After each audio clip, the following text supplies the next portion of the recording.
Many years ago, I was asked a very interesting question. Somebody asked me a question, they raised their hand in a seminar and said, Tony, can you change people that don't want to change? Of course you can change people who don't want to change. All you need is the right kind of. If you have enough leverage where change becomes an absolute. Now for some people, leverage is not even the threat of their own life. Some people would rather die than have you tell them what to do. And so that's not the leverage. The leverage for them might be something for their children. Leverage for them might be spiritual growth. All of us have a leverage point. If you find the leverage, not the leverage you make someone do it, the leverage that will make them make themselves do it. We all have some place that'll get us to follow through. Now, if you get enough leverage and if you interrupt the pattern enough, how many of you ever had a pattern when you were a kid and you had like some obnoxious uncle or something and you were trying to be upset and they'd come like rub your damn head or something to make you crazy and you couldn't stay upset because they kept doing this to you? How many had this happen? Say aye. If you have enough leverage and you break someone's pattern enough times, a new pattern will show up. If you're conscious, you can create the new pattern. So the answer is yes. Now then the question would be, Tony, if all it takes is leverage, then why don't most people change? And I had a lot of answers to that, but that night, I'm a night person. That night, I'm wired up after a seminar. It's like 2 o'clock in the morning. It was December. And so I flip on the television in the back for some white noise, looking for CNN, and I come across the old Christmas classic, this Christmas Carol, right? A Dickens classic. And I see it in black and white, and I start watching the movie, and I'm remembering it from being a kid. And as I'm watching this thing, I see this man named Scrooge who clearly doesn't want to change. In fact, he's certain he doesn't need to change because what's happened is his life went through a lot of pain. And when he got pain, he looked for the source of that pain, and he said it was being close to people. So we decided is people equals pain. Remember the red squares we talked about? So now he wants to avoid people, and he's mean to people. Now, he's also very wealthy financially. He makes up this belief that because I'm mean and tough with people, I'm rich. The truth is he's financially rich. If you watch the movie, you read the story, when everybody else is gone, who's still working? He is. He's hardworking, he's thrifty, he's smart, he's intelligent, but he thinks he's rich because he's mean. So he doesn't want to lose being rich. He doesn't want to lose not being hurt. So he has a belief. Be mean to people and everything works out, even though he's miserable. Can we have beliefs that make no sense and yet still believe them, yes or no? Sure, we just get wired. So I'm watching this guy. Now, the only way people change is if they associate either enough what? Pain, so they have to change, or they associate changing will equal enough what? And ideally, if you get both, you'll change.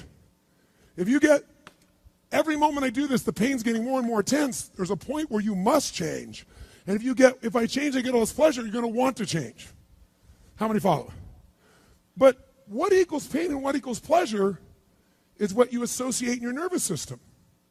So what happens is, the only way you create change is changing what you link pain and what you link pleasure to in your nervous system, not just in your head, in your gut.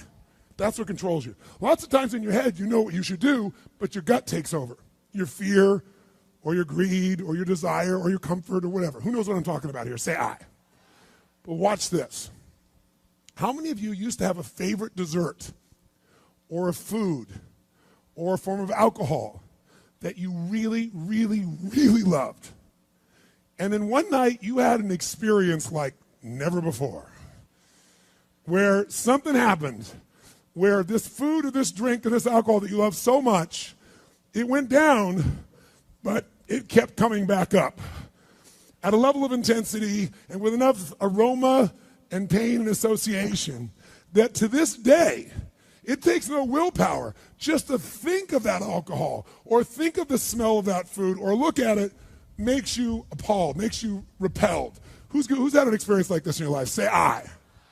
Tell me what that change was. Was that a change in willpower? No. all that happened is your brain changed what it used to link pleasure to, it now links pain to.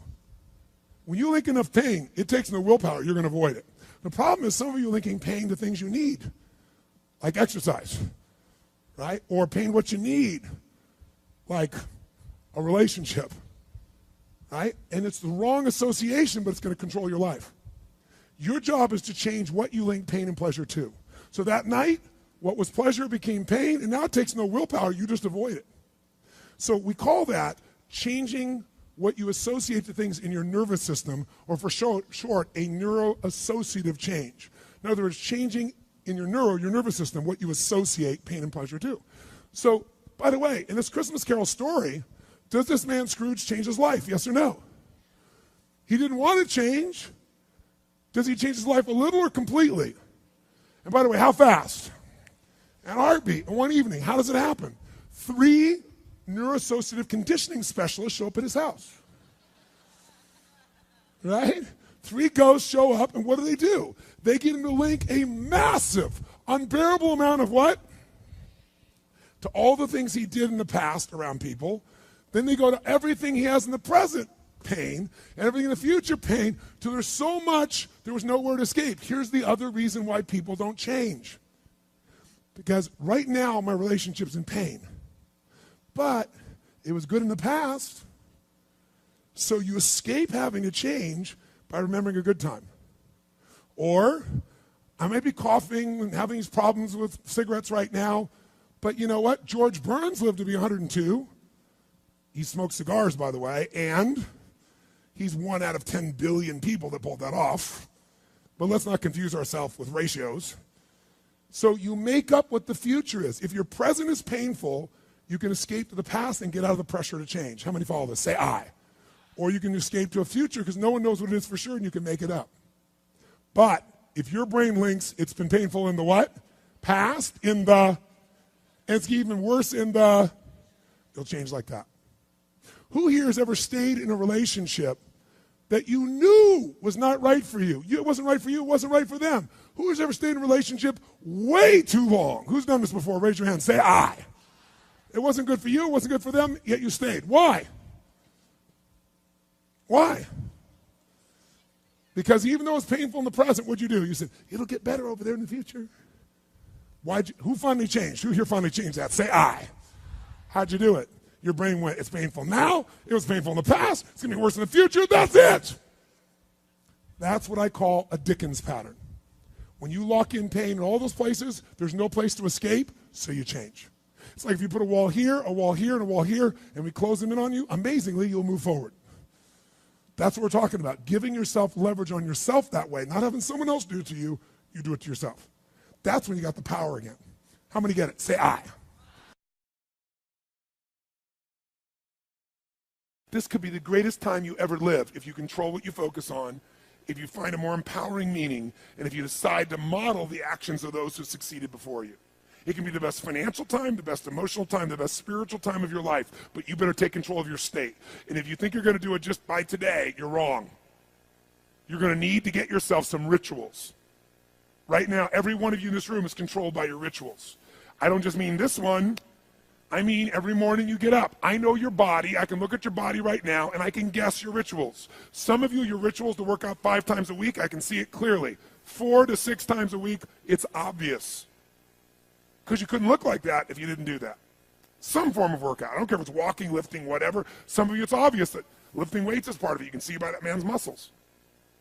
I know what his rituals are. Because your life comes from your rituals. If you don't develop the ritual, you're kidding yourself. How many agree with me on this? Raise your hand. Say I. And there are rituals that put you in state, and there are rituals that take you out of state. You have rituals in your relationship. You have rituals with your body. You have rituals around your finances. And the rituals that worked in the reaping time of fall in the markets and in business and in real estate, those rituals won't work now. If you do the right thing at the wrong time, you get pain. I'll say that again. If you do the right, you go, but Tony, I'm doing the right thing, but I'm not being rewarded. If you do the right thing at the wrong time, you don't get rewarded, you get pain. So you better do the right thing at the right time, and to do that, you better know what season you're in, and to do that, you better learn how to change your state, how to take control of your own conditioning. That's what I live for. Does this make sense to you? Yes or no? Come on, guys. Yes or no? So now it's time to train yourself to do that. I'll show you how fast it can change. Try this just for a second. I want to show you what you can do with just focus. Try this for a moment. I'm going to give you a test. Sit up in your chair with some energy. Make sure your buddy next to you is in a strong state. If otherwise, adjust their state. Come on, change their physiology, whatever they got to do. See if they're ticklish. That might help. Now do this. I want you to look around this room right now and find everything in this room that you can find that is brown as fast as you can. Look for brown, look for brown, look for brown, look for brown. Look around you, look for brown, look for brown, look for brown. Okay, close your eyes. I'm going to give you a test. With your eyes closed now, shout out loud everything you saw that was red. If you see a lot more brown right now than red, say yes. Open your eyes. Look for red now. I want you to really look for red. Look for red, look for red, look for red. Anything you can find that's red, look for red. All around you, look for red. Raise your hand if you found more red this time and say I. Why did you find more red this time? Because seek and you shall. That's right. Whatever you focus on, you're going to find it. In fact, let me tell you something. You'll even find it when it's not there. How many saw burgundy, called it red, just so you could have more things you counted? Raise your hand, say, aye, come on. See, whatever you're looking for, you're going to find. So if you want to change your life, my friends, you've got to change your physiology and you've got to change your focus. By the way, how fast can you change that stuff? How fast, my friends? How fast? How fast? Come on. In a heartbeat, once you rechange your conditioning. That's all you got to do. And you can do it fast. You can do it with a question or two. Try this right now. Answer this question in your mind and be honest. What in your life today, if you wanted to be, could you feel proud about right now? If you wanted to feel proud, if you didn't feel like, I shouldn't be proud, if you wanted to feel proud, what could you be proud of in your life today? Your children, your health, your body. Is there a problem you faced? Instead of running from it, you finally stepped up and handled it? What could you feel proud of in your life today if you wanted to feel proud? How many can think of something? And when you think about this thing you're proud of, what about that makes you feel proud? What do you focus on that makes you feel proud? How do you breathe when you really start to feel proud? What's the kind of look on your face that starts to happen when you let yourself feel proud? Yeah. How's that feel?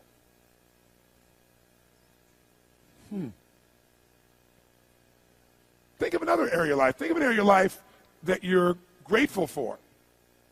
Or if you go, I'm not grateful. If you wanted to be grateful, what's an area you could feel grateful for? What could you feel grateful for if you really wanted to feel grateful? How many can think of something you could feel grateful for? Let me see your hands. And what about that are you grateful for? What do you focus on that makes you feel grateful? How does it feel when you're really, truly feeling filled with gratitude?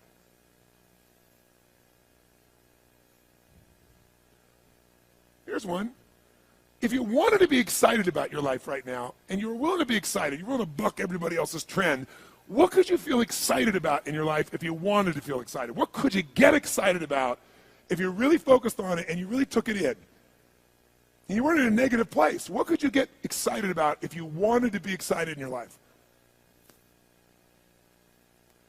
What could you get excited about?